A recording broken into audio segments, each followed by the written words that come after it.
So the degree of complete policy failure we can expect out of China should be catastrophically entertaining. And I think we're seeing that now in things with the food system and the electricity system. We're probably going to see it with the port system here really soon. The thing is, we don't know what he's going to do because he doesn't know what he's going to do because he's not getting good information. So the people are saying that, Putin is talking to the voices in his head. There's some truth to that, but for the most part, there is a cadre. They are intelligent. It's just not a lot of people. With Xi, there's no one.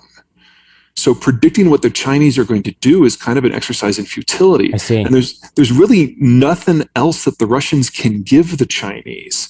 The Chinese have already reverse engineered all their weapons. The pipelines to China are already running at full capacity. The rail system is already running at full capacity.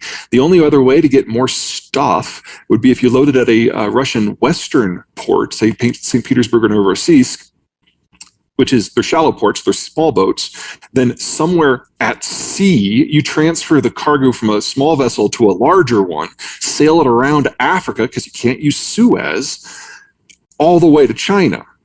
So, you're just the cost of that, the logistics of that, getting around insurance companies and shipping companies, they'd have to charter everything themselves, insure everything themselves, and running routes that are 4 and 5 times as long as all their other supply routes are. So just the volume of stuff that you might be able to increase to Beijing is just minuscule. So all that is left from the Chinese point of view is, how long is Russia a useful distraction away from people ganging up on China? Because on day one of this war, the Chinese were really, really excited. Because like, oh my God, this is going to show just how weak the West is. This is going to show how Russia can take an entire country and walk away with everything that it had before. And that is just so false now. And the Chinese know that if they try something on Taiwan, they are far more vulnerable to the sanction packages that the United States has now led than the Russians are. Because at the end of the day, the Chinese still import roughly 80% of their energy and 80% of the inputs that allow them to feed their population. So if you do something like we've done against Russia, against China, not only does the Chinese system collapse in a matter of months, they've lost 500 million people from famine within a year. And they now know that. So the nationalist chest beating that we've been seeing more and more and more has gotten very circumspect. And they're just focusing on amplifying the Russian propaganda on Chinese news stations because they really don't know what else to do, because they're seeing 50 years of strategic planning the Russians have torched in a month.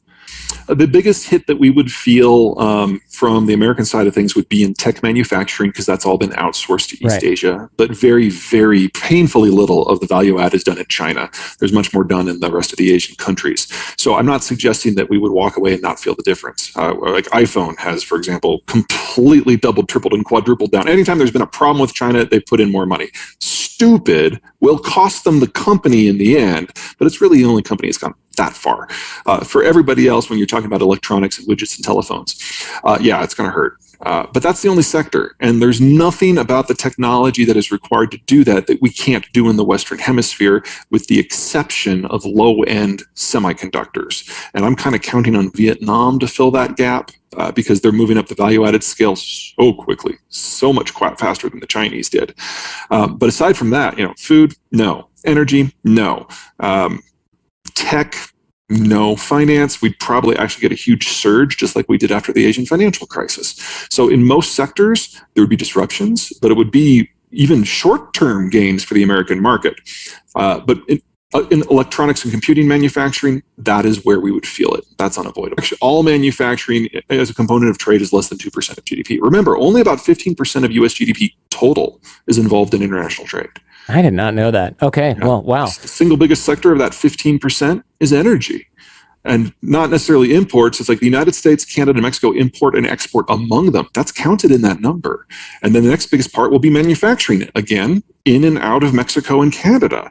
So if you remove the NAFTA economies, and if you remove energy from the math, you're really talking less than 5% of GDP for everything else combined. You may remember back to the Mexican-American War, we took half their territory, and that's still smarts. Okay, I understand. So there's always been this strand in Mexican political thought, which is hard to deny, that the Americans can't necessarily be trusted. And we've not always been the best of neighbors.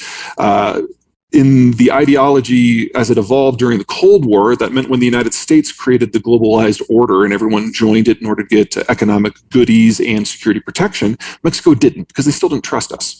So it wasn't until the tequila crisis of 1995, and the negotiation of the NAFTA Accords, which, thank God, Canada convinced us to bring the Mexicans into that. So 1995 is kind of the magic year when the Mexicans really took it seriously and started integration. And since then, they've become our largest trading partner. And I'd say, are fast on their way to becoming one of our fastest friends. That's kind of the first big piece. The second big piece is Mexico, from a topographical point of view, is not like the United States. So, we'll have like a regional city, let me just pick one out of the air, Des Moines. And it's surrounded by a series of suburbs, and then beyond that, small towns. Because, it rains in Iowa, and so you have farms and you have townhouses and small towns. It doesn't rain in northern Mexico. It's desert. And so you've got a series of isolated population communities. And in a pre-integration NAFTA system, that made education really difficult. Because, you might have an island of educated people, but then nothing else for hundreds of miles. That makes it really hard to do value added. Taking some sort of raw material and turning it into an intermediate product, or taking that intermediate product and adding value to it and including it into a larger material. So steel into wire, spark plugs into a carburetor unit, that kind of thing. Okay, gotcha. So 1995 is really when the Mexicans started on that path. And since they didn't have the tech or the capital, it was up to Americans to come into Mexico, set up factories in league with local Mexican workers and bigwigs, and produce. Now, the Mexicans since then have taken it and run with it. It's one of the best the best modernization stories we've got. But they still are limited by those pockets of population. And so they don't have any of them that are large enough with a big enough cadre of skilled labor to do something like high-end electronics. There just isn't a national or regional history of large-scale precision manufacturing. So the US does the high-end chips. Thailand and Malaysia do the mid-level chips, and China does all the low end. But no one in North America can take that from China because we don't have the labor structure for it. Gotcha. Ours is too well skilled, and the Mexicans are skilled differently.